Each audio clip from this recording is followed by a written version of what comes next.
Diga aí, amigos, atendendo a pedidos, iremos hoje conversar um pouquinho sobre a altcoin Dash e irei dividir um pouco esse nosso vídeo em duas partes.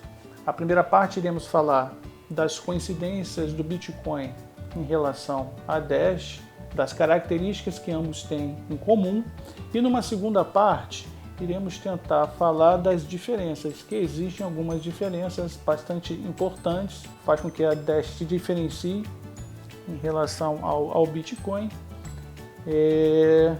Não sei se vai caber tudo num vídeo só, vou tentar fazer com que caiba tudo num vídeo só, mas se não couber eu coloco em dois vídeos. Penso também no terceiro vídeo para justamente falar mais a miúdo dos recursos que a Dash tem de diferente em relação a Bitcoin. Então vamos começar. O que a Dash tem de comum com a Bitcoin? Bom, a base da Bitcoin é o que nós conhecemos como a blockchain, que é uma cadeia de blocos interligada, na qual existem determinados personagens conhecidos como mineradores, que ficam catalogando as transações que são jogadas na rede, o famoso broadcast, e há um cálculo matemático, um cálculo hash, que tem que obedecer certos parâmetros específicos dados pelo próprio protocolo Bitcoin. O primeiro minerador que consegue atender ao requisito da rede, que é um cálculo matemático, um cálculo hash, ele joga na rede o que ele fez, né, que é o que a gente chama de prova de trabalho. Ele joga no broadcast na rede, a rede reconhece que ele realmente conseguiu, ele foi o primeiro a conseguir achar aquele bloco dentro dos parâmetros estabelecidos pela Bitcoin, e ele é recompensado com a criação hoje de 15 Bitcoins, mais as taxas das transferências catalogadas naquele momento. A Bitcoin hoje ela sofre, a gente está passando por isso, sofre com grandes problemas em relação ao acúmulo de transações que não são, elas não conseguem ser catalogadas pelos mineradores em tempo hábil. Muito desse problema se deve a uma restrição que é debatida pelos desenvolvedores, que nada mais é do que o tamanho do bloco. O bloco hoje ele tem um tamanho específico de 1 MB, então é uma série de problemas. Eu tenho que fazer um cálculo matemático para ser o primeiro a descobrir aquele bloco, e dentro daquele bloco eu tenho que catalogar uma certa quantidade de transações. No entanto, eu não posso colocar muitas transações, porque senão extrapolaria o tamanho máximo, que é de 1 MB. O que acontece é o que está acontecendo nos últimos 4, 5 dias, é que o mempool, o que é o mempool? É a quantidade de transações não confirmadas na rede Bitcoin fica bastante grande.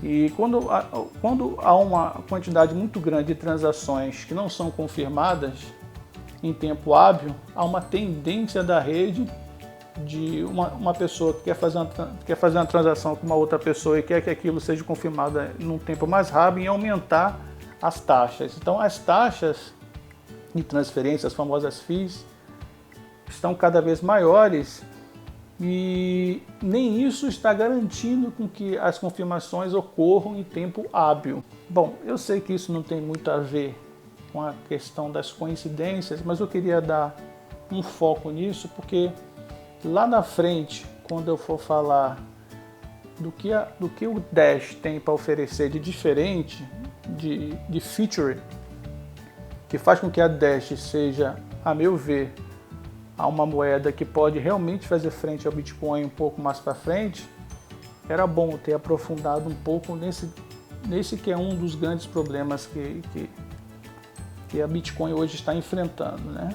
Outra coisa que elas têm bastante em comum, como eu já falei, é a questão da prova de trabalho. A Dash também trabalha com prova de trabalho. Aos mineradores, que também buscam os blocos dentro de um cálculo matemático. O cálculo matemático em si é um pouquinho diferente, ele trabalha com um algoritmo um pouco diferente, mas o procedimento completo em si ele é muito parecido. Uma segunda coincidência em relação ao Bitcoin é que tanto o Dash como o Bitcoin, eles utilizam um sistema criptográfico para gerar os endereços, as chaves privadas e as chaves públicas. O Dash, os endereços são um pouquinho diferentes, há uma característica um pouquinho diferente, mas basicamente utiliza o mesmo princípio. Se tem uma chave privada que você utiliza para poder movimentar o seu dinheiro, e existe uma chave pública na qual você fornece às pessoas para que elas possam enviar dinheiro a você, enviar uma certa quantidade de dinheiro, Dash, seja como for, a você.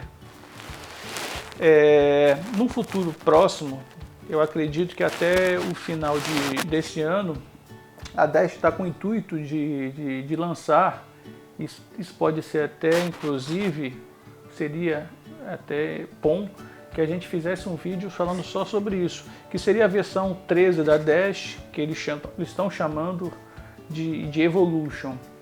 Essa versão 13 da Dash, o objetivo deles é trazer o princípio de funcionamento hoje, de transacionar, esse sistema de transacionamento que nós hoje estamos utilizando, que você tem que enviar uma chave pública para uma outra pessoa, a pessoa vai e envia um dinheiro através daquela chave pública, você precisa de uma chave privada para acessar, tornar esse sistema, que é meio nerd, se eu não falar totalmente nerd, para uma coisa que o público comum, assim como o seu pai, o meu pai, a minha mãe, seu avô, possa utilizar de forma como eles já conhecem hoje. Basicamente, o intuito deles, como a incrível Amanda B. Johnson, inclusive eu até aconselho vocês a verem o vídeo dela, os vídeos delas em inglês, exige um pouquinho mais de conhecimento em língua inglesa, mas são fantásticos e graças aos vídeos dela que me inspiraram eu fazer esse vídeo para vocês em língua portuguesa. Mas os vídeos dela são imensamente mais fantásticos do que o meu, inclusive era muito mais bonito. Então, a ideia do Evolution nada mais é do que trazer uma versão definitiva das altcoins para o povo comum, né? Para a população de modo geral. E para isso ela tem que ser uma coisa extremamente simples, fácil, que não envolva essas questões de chaves, de backups que a pessoa tem que fazer, essas coisas que, bom, a pessoa tem que entender um pouquinho de tecnologia para poder utilizar. Eles querem deixar isso de lado e colocar o Dash em um patamar diferente, inclusive no vídeo da Amanda ela quer que a Dash na versão 13 seja um novo PayPal. Essa é a ideia. Vou colocar o próximo vídeo falando sobre a diferença. Eu queria colocar tudo aqui, mas vai ficar bastante extenso. Então eu prefiro colocar nesse primeiro vídeo as coincidências entre a Dash e o Bitcoin, né? E no próximo vídeo eu vou falar essas diferenças. Resumindo, a Dash também trabalha com blockchains, também necessita de prova de trabalho e também utiliza o mesmo sistema criptográfico, com um pouquinho de diferença, mas também trabalha com a questão da chave pública e com a chave privada, ok? No próximo vídeo eu vou falar das diferenças e aí o negócio vai ficar melhor. Falou!